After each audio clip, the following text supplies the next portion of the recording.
السلام عليكم الإخوان، كي دايرين؟ مزيانين بخير؟ نتمنى تكونوا بخير وعلى خير. كي جاتكم اللائحة لنا ليها طريق السكتيوي. المهم الإخوان غادي نمشيو نشوفوا طريق السكتيوي شنو غادي يعاود لنا على هاد اللائحة ونرجعوا. ديسمبر، والمقابلة الأخيرة اللي جمعنا ضد المنتخب السعودي يوم الاثنين 8 ديسمبر. والآن إن شاء الله الرحمن الرحيم نفسحوا على اللاعبين اللي غادي يحملوا الشرف وتمثيل المنتخب الوطني في كأس العرب بقطر. واللائحة كالتالي: في حراسة المرمى المهدي بن عبيد، صلاح الدين شهاب، رشيد غنيمي. في الدفاع محمد مفيد، محمد بولكسوت، محمود بن طيق، حمزة المساوي، أنس باش، مروان الودني، سفيان البوفتيني، ومروان سعدان.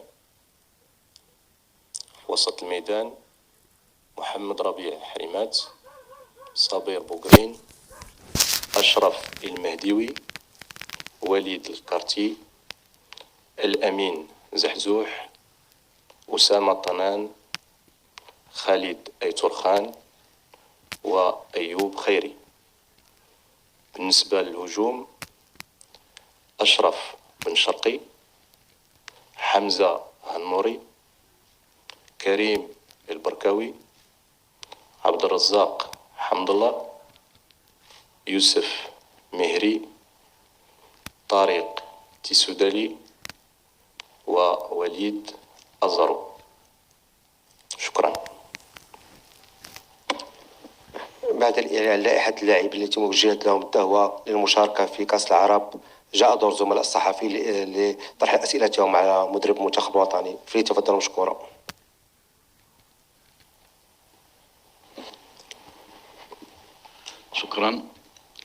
شكرا كوتش طارق. عندي جوج أسئلة. السؤال الأول كيتعلق بالتنسيق. كنعرفوا درجة التنسيق مهمة بزاف، بالخصوص أن الأولوية للمنتخب الأول، وكنعرفوا بأن كاين بعض اللاعبين المهمين اللي يقدروا يتختاروا في المنتخب الأول وما يشاركوش. بطبيعة الحال هذا سي ريسك ابروندر. وسمعنا في آخر لقاء مع السي وليد يعني كان سؤال على التنسيق، وجبد الاسم ديال الدي تي ان ديال الديريكتور تكنيك. بغينا نعرفوا يعني درجه التنسيق، واش تحت اشراف المدير التقني او لا كاين شي صيغه ديال التنسيق بيناتكم انت والسي وليد. هذا السؤال الاول. السؤال الثاني كيتعلق بالمعايير المعتمده بحال الجاهزيه، بحال دقائق اللاعب الى غير ذلك. كنعرفوا بان مثلا في حراسه المرمى عندنا التقناوتي مثلا عنده واحد 7 ديال الكلين شيت في 8 ديال المباريات، عنده يعني دخل مرماه هدف واحد فقط، يعني اعتقد من طرف اتحاد طنجه ضد اتحاد طنجه. وكاين مثلا الغانمي اللي هو حارس مثلا احتياطي في النادي ديالو، مع ذلك يتم كل مره المناداه عليه. فكيفاش يمكن يعني التفسير ديال هذه المساله؟ وكنعرفوا بان اي لائحه كيف ما كانت الا وغادي يكونوا عليها ملاحظات. واستسمح محمد عمامي موقع الاسود، ما قلتش الاسم ديالي. شكرا. بعينه فهو ملك 40 مليون، وإلا كانوا كيكونوا في خرج واحد اللائحة كما ذكرتوا بأنها تيكون يعني عليها بعض الكلام، فهذا حق مشروع وكل واحد كيشوف من المنظور ديالو. لكن كنأكد لك مرة واحدة أخرى من باب المسؤولية ومن باب الاحترافية، فكنحاولوا نديروا أحسن ما يمكن نديروه في الاختيارات، وكنطلبوا من الله أنا شخصيا باش ربي ديما يوفقني، لأن ماشي من السهل بكل صراحة. يمكن لي نقول لك بأن في هذه اللائحة هذه لقيت صعوبات كثيرة باش نحيد اللاعبين. أن لا في لي دو كونسونطراسيون معسكرات بجوج اللي درنا، لا الأول ولا الثاني، كنت تقريبا دخلت ب29 لاعب.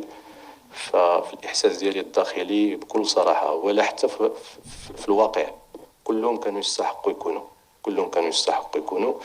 ولقيت صعوبات باش نزول بعض اللاعبين، لأنه لا من ناحية كيفاش عشنا، لا في المعسكر الأول شهر 10 ولا في المعسكر الأخير ديال شهر 11، يعني لا من الناحية الأخلاقية ولا من الناحيه الكرويه المحضه سو لو بلون بيرمون تكنيكو تاكتيك ما كاينينش فوارق، وكانت صعوبات كبيره. يعني اللاعبين ما سهلولناش المأموريه بكل صراحه. دوزنا اخوان بعد ما شاهدنا اللائحه اللي عليها طريق السكتيوي، عطيونا الراي ديالكم كاين لا جات على خاطركم. واش ما غاديش تكون شي مفاجاه من هاد الانديه لانهم منعوا اللاعبين ما يمشوش يلعبوا مع المنتخب ديال بلادهم؟ وهنايا كما كتعرفوا بحال شي مرا كتكون قبيحه وكتمنع الراجل ديالها ما يمشيش لعند يماه ويمشيش لعند باباه. المهم الاخوان ديالنا كما كتعرفوا يقدروا الانديه يديروا ديك الفهمه ديال الانديه الاوروبيه كما وقع مع المنتخب المغربي اقل من 20 سنه وديال 17 سنه، منعوا شي لاعبين ما يلعبوش مع المنتخب الوطني المغربي. واش غادي يوقع حتى الطريق بحال هاد الطريقه هذه من هاد الانديه هادم؟ المهم الاخوان ديالنا الا كان شي حاجه خصو يكون دابا قبل ما تبدا المسابقه، باش اللاعبين اللي ما التحقوش نقدروا نستدعوا اللاعبين الاخرين الا كان باقي تسجيل ديال عدد اللاعبين اللي يكونوا مشاركين في البطوله. الاخوان ديالنا نتمنى يعجبكم الفيديو، وما تنساوش حتى التحليل غادي نتابعوه مزيان ونشوفوا النقاش ديالو كيفاش غادي يدوز، ماشي حتى تقول شي لقطه وعاد يرجع يقول لك لا ولا ناقشناه هنا الحكم كان عليه عدي هنايا. ديك الساعه كيكون فات الحال. الاخوان ديالنا نتمنى يعجبكم الفيديو والسلام عليكم.